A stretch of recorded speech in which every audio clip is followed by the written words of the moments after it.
और अभी तो राम राज चल रहा है। राम राज के नाम पर जनता वोटिंग करेगी। इस बार हम 400 पार और उत्तर प्रदेश की 80 की 80 सीटों को प्रचंड बहुमत के साथ जीत करके हम प्रधानमंत्री जी को पुनः प्रधानमंत्री बनाने के लिए पूरे देश की जनता आतुर दिखाई देती है। मोदी जी के नाम पे वोट मिलेगा। योगी और मोदी जी के नाम पे ही वोट पड़ेगा, प्रत्याशी के नाम पे कोई वोट नहीं पड़ेगा। राम मंदिर के ऊपर उसके नाम पर जनता इस बार वोट करेगी, क्योंकि मोदी जी और योगी जी हैं जो लोग देश को चला रहे हैं। लोकतंत्र के महापर्व का आगाज हो चुका है। पहले चरण का मतदान भी हो चुका है। आइए आज हम गोरखपुर की जनता से जानते हैं गोरखपुर, कुशीनगर, देवरिया, महाराजगंज, बांसगांव जो भी प्रत्याशी यहाँ से लड़ रहे हैं, क्या जनता इनके चेहरे पे वोट देगी या योगी और मोदी जी के नाम पर वोट देगी। आइए आज गोरखपुर की जनता से हम जानते हैं। पर कुशीनगर, देवरिया, महाराजगंज, बांसगांव, संत कबीर नगर, क्या लगता है कि जो प्रत्याशी चुनाव लड़ रहे हैं उनके नाम पर वोट पड़ेगा या तो योगी और मोदी जी या विकास के नाम पर वोट पड़ेगा? सबसे पहले मैं पहल न्यूज़ को धन्यवाद देता हूं, आपने मुझको मेरे जगह दिया। और अभी तो राम राज चल रहा है। राम राज के नाम पर जनता वोटिंग करेगी, विकास के नाम पर वोट करेगी। परम पूज्य महाराज जी हैं, माननीय मोदी जी हैं, उनके नाम पर वोट मिलेगा जनता। तो बिल्कुल ये तय है कि इस बार जो भी वोट पड़ेगा वो योगी और मोदी और जो विकास कार्य है उनके नाम पर वोट पड़ेगा। बिल्कुल बिल्कुल। और लोग भी हैं, उनसे भी बात करेंगे। वैभव जी, और क्या लगता है इस बार किसके नाम पर वोट पड़ने, प्रत्याशियों के नाम पर वोट पड़ेगा या योगी, मोदी, विकास या राम राज जी के नाम पर वोट पड़ेगा? देखिए, हमारा प्रत्येक कैंडिडेट जो हमारी पार्टी ने तय किया है, सबकी अपनी विशेषताएं, अपनी योग्यताएं हैं। हम योग्यता के आधार पर प्रत्याशी को चुनते हैं। और जैसा कि विगत 500 वर्षों के बाद हमारे आराध्य प्रभु श्री राम की पुनः स्थापना अयोध्या में हुई है, उनके भव्य मंदिर का निर्माण हुआ है। विपक्ष के लोग ये नारा दिया करते थे कि रामलला हम आएंगे, मंदिर वहीं बनाएंगे, तारीख नहीं बताएंगे। हमने तारीख भी बताई और रामलला का भव्य मंदिर का निर्माण भी किया। राम राज्य की स्थापना हो चुकी है, जैसा कि आप सब देख रहे हैं। पूज्य महाराज श्री के नेतृत्व में, माननीय प्रधानमंत्री श्री नरेंद्र मोदी के कुशल नेतृत्व और मार्गदर्शन में इस बार हम 400 पार और उत्तर प्रदेश की 80 की 80 सीटों को प्रचंड बहुमत के साथ जीत करके हम प्रधानमंत्री जी को पुनः प्रधानमंत्री बनाने के लिए पूरे देश की जनता आतुर दिखाई देती है। तो बिल्कुल आप देख सकते हैं इस बार रामराज और विकास के नाम पे वोट, जिस तरह से विपक्ष लगातार तंज कस रही थी कि रामलला को लाएंगे, लेकिन कहीं ना कहीं जब से बीजेपी सरकार आई है तब से विकास कार्य हुए हैं। और लोग भी हैं, उनसे सर क्या लगता है किनके नाम पर वोट पड़ने, प्रत्याशियों के नाम पे या योगी या मोदी जी के नाम पर वोट पड़ेगा इस बार? जाहिर सी बात है, इस बार वोट हम लोग को विकास के नाम मिलेगा। हमारे सांसद रवि किशन जी विकास के नाम पे, पूज्य महाराज जी के नाम पे उनको वोट मिलेगा, मोदी जी के नाम पे वोट मिलेगा। और विकास कार्य किया भी गया है सरकार में, तो इसमें कोई ये नहीं, हम लोग 80 के 80 जीतने जा रहे हैं और प्रचंड बहुमत से अब की बार 400 पार करने जा रहे हैं। आइए कुछ और लोग हैं। सर क्या लगता है किसके नाम पर वोट पड़ने वाला है, विकास के नाम पर वोट पड़ने वाला है या जो कुशीनगर, देवरिया, महाराजगंज, संत कबीर नगर से जो प्रत्याशी चुनाव लड़ रहे हैं उनके नाम पर वोट पड़ेगा इस बार? देखिए, सबसे पहले तो मैं कहना चाहूँगा कि गोरखपुर में विकास की तो बयार बह रही है। और गोरखपुर पहले जितना पिछड़ा लोग देखते थे उस वो नज़रिया अब लोगों का बदल गया है। और योगी मोदी तो मुझे लगता है कि आने वाले 50 साल तक तो भी रहेंगे, जब तक भी अब उनकी आयु रहे तब तक भाजपा लहर है, भाजपा ही लहर है। क्या लगता है प्रत्याशियों के नाम पे वोट पड़ेंगे या योगी, मोदी और विकास के नाम? योगी, मोदी और विकास के नाम पे पड़ेंगे। और भी लोग हैं, उनसे भी। सर इस बार जो लोग चुनाव लड़ रहे हैं, गोरखपुर हो गया, देवरिया, महाराजगंज, संत कबीर नगर या बांसगांव, क्या लगता है ये प्रत्याशियों के नाम पर वोट पड़ेगा या तो योगी और मोदी जी के नाम पर वोट पड़ेगा? योगी और मोदी जी के नाम पे ही वोट पड़ेगा, प्रत्याशी के नाम पे कोई वोट नहीं पड़ेगा।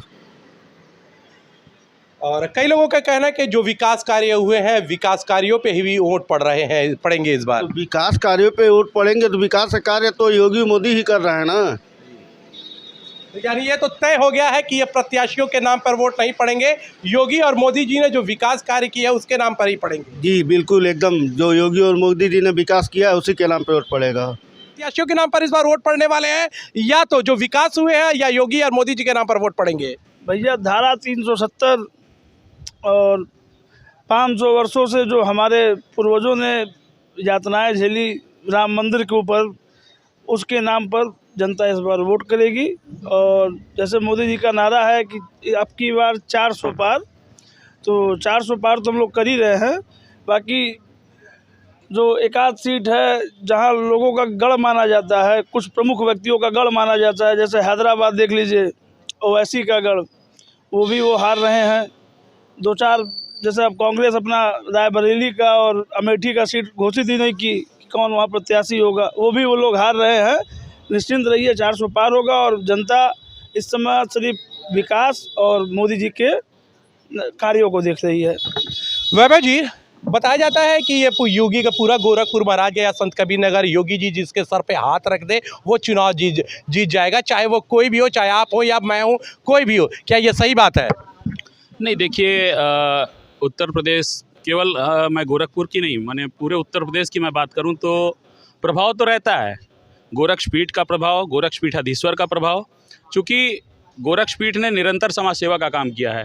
आज आप गोरखपुर की स्थिति को, अगर आज से 2014 के पहले की स्थिति का आप गोरखपुर का आकलन करें और 2014 के बाद जो गोरखपुर की परिस्थितियां, और विशेष करके 2017 में जब प्रदेश में माननीय महाराज जी की सरकार बनी है, उसके बाद से गोरखपुर की स्थिति आज क्या है। जो गोरखपुर मच्छर और माफियाओं के लिए जाना जाता था, आज वो गोरखपुर पूरे विश्व पटल में अपने अभूतपूर्व विकास कार्यों के लिए जाना जाता है। आपके बगल में नौकायन केंद्र को देख लीजिए, यहाँ के धार्मिक स्थलों का सुंदरीकरण, यहाँ की कनेक्टिविटी, गोरखपुर में एम्स की स्थापना, बंद पड़े चीनी मिलों की पुनः स्थापना, उनको पुनः चालू कराना, फर्टिलाइज़र खाद कारखाना, गीडा का अभूतपूर्व विकास हो रहा है। रोजगार के व्यापक अवसर हमने युवाओं को भी प्रदान किए हैं और उसके साथ विकास के नए नए आयाम हमारी पूरी सरकार ने स्थापित किए।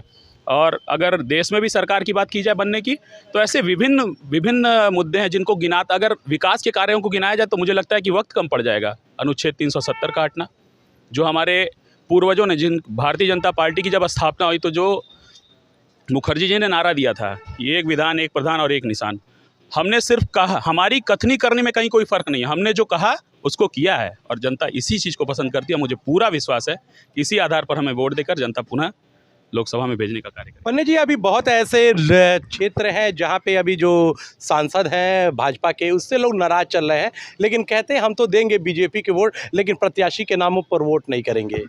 बिल्कुल, जहाँ विकास हुआ है जनता विकास के नाम पे ही वोट करेगी और कर रही है। जिस तरह से प्रत्याशियों से लोग नाराज हैं, उनका कहना है कि जब चुनाव आता है तो उसी समय वो लोग वहाँ पहुँचते हैं। क्षेत्र इतना बड़ा होता है, कोई प्रत्याशी इतना नहीं कवर कर पाता है। गांव इतने दूर दूर तक गांव पड़ता है, क्षेत्र बड़ा लंबा होता है, तो बड़ा मुश्किल होता है और प्रयास होती रहती है। जनता जाते हैं, लोग मिलते हैं, सांसद सभी लोग और लोग भी हैं, उनसे भी बात करते हैं। सर, क्या लगता है इस बार किस नाम पर वोट पड़ने वाला? प्रत्याशियों के नाम पर वोट पड़ने वाला, या विकास के नाम पे पड़ने वाला, या मोदी और योगी जी के नाम पर वोट पड़ने वाला है? मोदी और योगी जी के नाम पे वोट पड़ने वाला है। क्यों सर, क्यों मोदी और योगी जी के नाम पर वोट पड़ेगा, ऐसा आपको क्यों लगता है? क्योंकि मोदी जी और योगी जी हैं जो लोग देश को चला रहे हैं जी।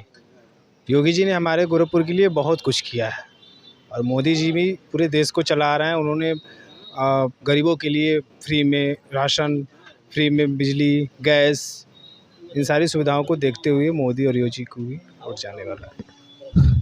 सर, क्या लगता है कि और जो चुनाव आ रहे हैं, कई जगह प्रत्याशियों के विरोध भी हो रहे हैं, तो क्या ये विरोध क्यों हो रहे हैं?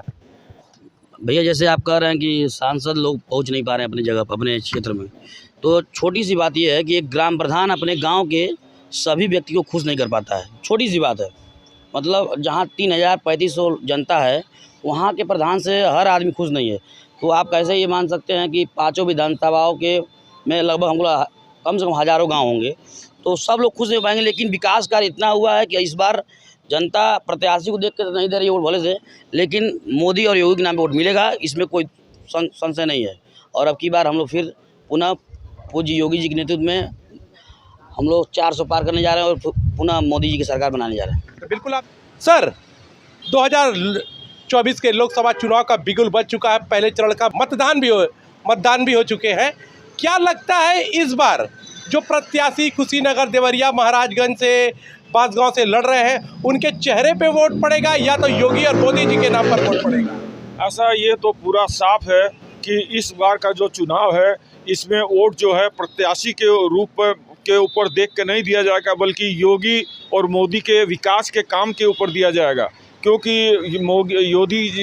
योगी जी ने जो गोरखपुर में, बांसगांव में, देवरिया में इधर जो विकास कराया है, जैसे सड़कें वगैरह बनवाई हैं और पार्क वगैरह बनवाए हैं और कई काम करवाए हैं उन्होंने, वो जो पब्लिक को दिख रहा है और पब्लिक को दिखने की वजह से पब्लिक ये माना जाए कि जिस तरह से विकास कार्य हुए हैं, यानी प्रत्याशियों के नाम पर इस वोट नहीं पड़ेगा, जो विकास कार्य करे विकास के नाम पर योगी और मोदी जी के नाम पर वोट पड़ेगा। इस बार पूरा ये निश्चित है कि विकास के नाम पर ही वोट मिलेगा और योगी और मोदी जी के नाम पर ही वो पब्लिक वोट करेगी, क्योंकि पब्लिक को विकास दिख रहा है। अब ये ज़मीनी स्तर पे सारा विकास दिखाई दे रहा है, इसलिए पब्लिक बहुत खुश है और योगी जी और मोदी जी को ही जिताना चाह रही है और इस बार का वोट मोदी और योगी के नाम पर ही पड़ेगा।